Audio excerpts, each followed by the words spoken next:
Taqdir zarbalaridan cho'chimagan bu ayolning siymosida ulkan jasorat va bo'ron qudrati mujassam ekanini angladim. Bangkokda do'stlaringiz bormi? Yo'q, bu yerda hech kimni tanimayman. Xonam sizga saroydan joy berishadi. Ma'zur tutgaysiz. Qirol menga alohida uy va'da qilgandilar.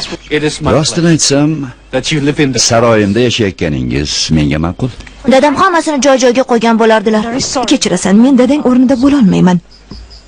Muallimamisiz?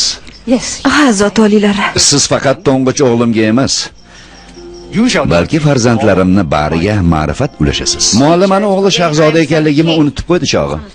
Muallimaning o'g'li uchun shahzoda hech kim emas. Haqiqatni aytgani uchun hayotini qurbon qilish insofdanmi? Men qirolman, amrim vojib bo'ladi.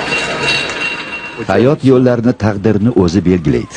Lekin sizga juft halol bo'lish hammaga ham nasib etmagan. Nachora. Lekin menda ham ko'ngil bor. Anna va qirol payshanba va juma soat 14:10 da albatta yoshlarda.